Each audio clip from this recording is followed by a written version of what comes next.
withstand such load and will break down. So the world needs really the decentralized solution for issuance, distribution, and monetization of such content. And yeah, of course, last but not least, something new, of course, at the highlight of the new bull market. I mean, something that not many people know about yet, but Mhm. the demand of which will grow exponentially once everyone seriously faces the problems that Web2 has right now. So these problems could be censorship, restriction of freedom, financial restrictions on cross-border transactions, and so on. This is still in its nonsense stages. So if you're interested in what can become the next stage for the bull market, Mhm. you can follow a lot of parties from here, our friends. And yeah, it was truly amazing to discuss such crucial topics today with all partners and friends. And yeah, we are building great things together, guys. Thank you for this opportunity to participate in this panel. With all what you said, like definitely this market dynamics can highly unpredictable. All right, now we don't have much time left. That's why we're gonna select some questions from the audience to be answered by our guests today. So the first question by this guy Ashraf. How do you evaluate the influence of decentralized finance on the cryptocurrency market, and what potentials, opportunities, and challenges do you foresee for DeFi projects moving forward? So, anyone from our guest here would like to answer this question? I'll give it a stab, Rana. Thank you. I'll try. I will try. Right. Look, decentralized finance at the moment, if you're talking about it in the form of cryptocurrency, then that's fine. But again, I see that a lot of DeFi finance models out there are just pertaining to be, here's what you can win. Here's 20%, 100%, 500% interest rate on top. At the end of the day, that's not sustainable. So it may look good on paper, it may look fantastic on paper, and it attracts you in and it locks up a coin and it kicks the can down the road. But at the end of the day, it's not a sustainable model. The risks are that your coin goes disappearing. The risks are endless, which brings on the foreshadowing of regulation. I think the decentralized finance industry is it's in flux at the moment. I don't think it needs that stick of regulation to make it quantifiable and accessible. Because here's the other thing as well. If you can't tell your parents or your mum or your dad how to actually invest in decentralized finance projects online, then it won't work. And I think regulation will probably go a long way to actually making that a reality. That's one of the challenges, right, that they have to face. The other challenge that they have to face is at some point there has to be a fiat off ramp, right? Because you can't pay your rent, you can't pay your bills in crypto. Not yet, anyway. Maybe in the future, but certainly not yet. So I think that, again, is another challenge for the decentralized finance industry to obviously have the access to fiat to make it work. And banks, as you know, aren't exactly crypto friendly, and the ones that are usually get closed down pretty quickly. It's also expensive. That's another topic that I could probably go on for years about banking and crypto. But there are a number of challenges for it. I think first and foremost, let's make it serious. Let's make it regulated, and let's make it so it's accessible to everyone in a simple fashion moving forward. Okay, thank you, Glenn, for your answer. I think it answers actually the question itself. We have another question here from, okay, this ID number name is really hard. I'll just skip it for now. The question is, what do you think about AI and gaming in the bull run? I'd like to know your answer about this. So anyone could, like from our guests, go ahead and answer this.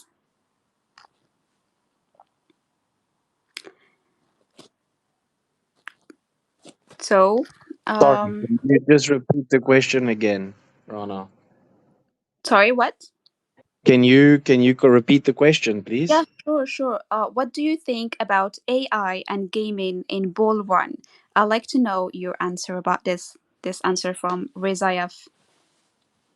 I'll just attempt this a little bit as well. I don't, um, AI, I think, has got a good narrative at the moment after Nvidia's gathering. I think there's a good narrative for that, and especially development for decentralized AI and decentralized storage and things like that. We were just mentioning this, like it is there.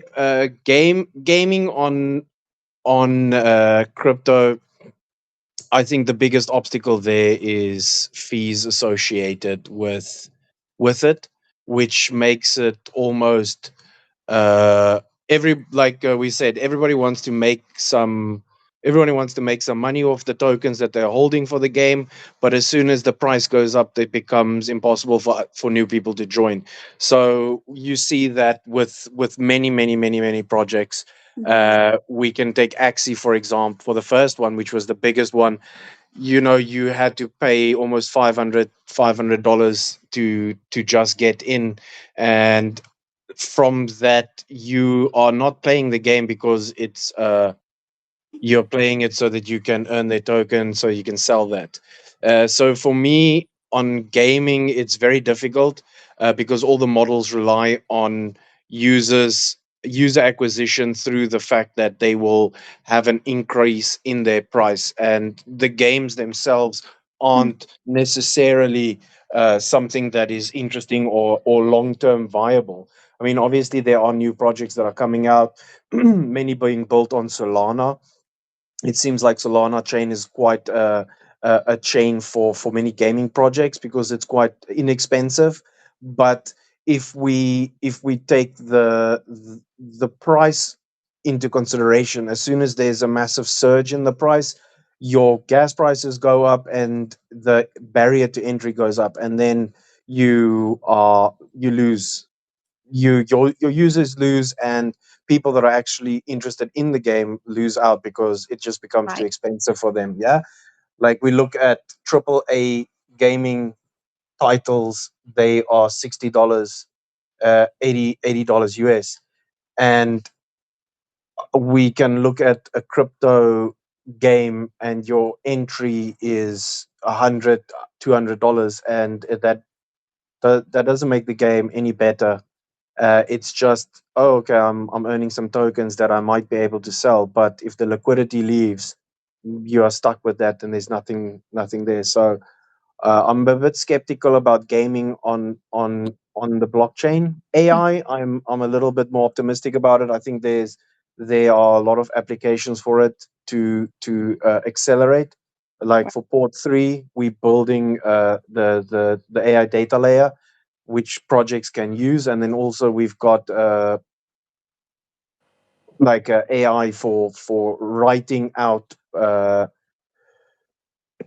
actions on the chain for projects if they want to make it easier for their users. So if users don't know how to swap or bridge, or they don't know what to do, it's easy for the projects to write that out, and they automate it, and then users are able to use that automation.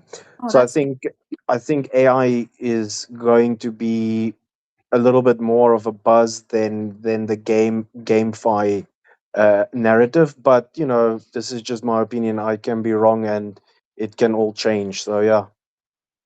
exactly. I totally agree with you. But I still think DeFi has been like a major drive for innovation in the cryptocurrency Oh, space. Oh, all right. DeFi, yes, definitely DeFi. I'm Yeah. talking about GameFi. Yes, yes. Um, okay. Uh, Another question here. What do you think about the Bitcoin price? Can it be 500K or even more to $1 billion? Okay. So for this question, I'll let Melly from BitValue go ahead. Oh, yeah, that's a tricky question. So, what makes the Bitcoin the subject of many price predictions is how its value have grown throughout the years.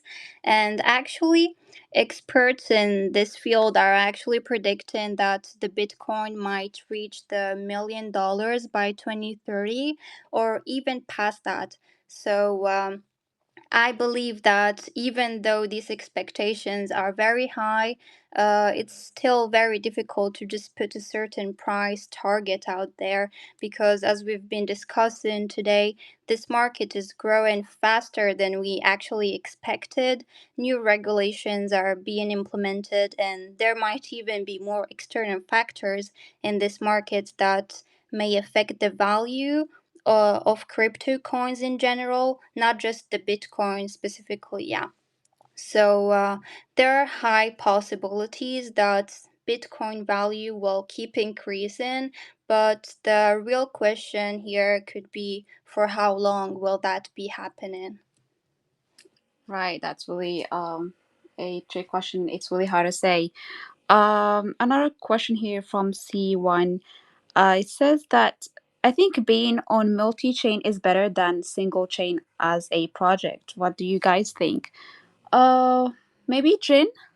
Not Jin. I'm sorry. What's her name? Let me check. Answer Sorry. that. I can Yeah. answer that. Okay, go ahead. Yeah, I know that there are many arguments between the multi-chain and single-chain system, but I think the very important things is depends on the cases. Like for example, the single chain will have offer some like simpler to manage it, to understand. Compare with the multi-chain system, and but like multi-system sometimes will can potentially offer like better scalability by distributing transaction across multi-chains. And this choice between the multi-chain and single-chain system depends on the factors such like the requirements, the need, the security consideration we mentioned very often today. And so if you want to make a choice between these two things, I think you should watch the specific use case and the application. And I also think that we recognize the importance of this both approach, and encourage continued innovation and innovation in this space. So that's what I want to answer. Can, Thank can I you, Jin. can I can I add a little bit on here? Yeah, sure, Um, definitely.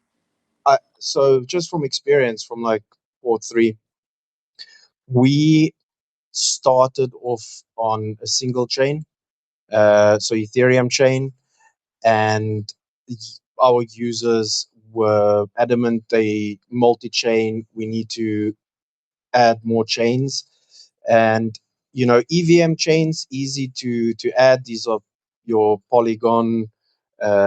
They are easy because they're compatible. Yeah, things that can basically go onto MetaMask. Very compatible. BNB chain, Arbitrum. But as soon as you start to go towards chains that are not compatible with each other, so for Mhm. example, you want to go to Solana, you want to have a multi-chain with EVM and Solana, your users run into another issue from them. It's just, oh, now we need to pay gas fees, which are uh, a burn gas fee on the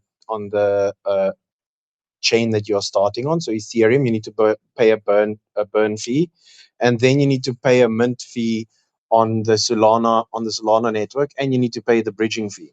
So it's good for users that want multi-chain. Multi-chain, I think, has its advantages, but for the drawback is that as soon as you try to bridge, even bridging from Ethereum to Polygon is going to cost you around 40 US, 30 US, depending on how the network is doing. And this becomes, if we look at old users, like, it's not a lot because you've been in crypto for a long time and you've amassed a bit of Ethereum, so it's not that bad for you. But for newer users that are coming in, this is a ridiculously high fee to pay to just bridge a token to another chain. So I think, yes, there are applications for multi-chain, but there are lots of drawbacks on the user side. For projects, it's great because we can integrate with, we've got 8, 19, 21 chains at the moment that we are integrated with. And that means that we can attract projects from those chains. But as soon as users start to try and bridge the tokens across, they run into this gas fee dilemma, where this is something that they want, but also now they are faced with the fact that the gas is quite high, especially going from EVM chains to ones that are not compatible. Yes, thank you so much. Thank you so much. Hopefully this answer answers the questions for C. Thank you. And thanks for the audience and for the continuous questions here. I think we had enough questions for the day because we have a time limit for the day. Thank you guys so much for join us today for this AMA. It's been a great session with valuable insights from our guests. And congratulations to our winners. And for any further questions, feel free to reach out at Aspect Value Capital. And thanks again for our participations. And we are looking forward to see you guys next time. Thank you so much for our guests here. We really appreciate to have you here with us and hope we can gather again in another AMA. Why not? Thank you so much. For having us. Everyone for joining. Yeah, it was Thanks. awesome. Thank you for the invitation. Thanks, Rana, and good luck, everybody. Take care and keep it you, crypto. guys. Yeah, bye-bye. Bye. Thank you. Bye.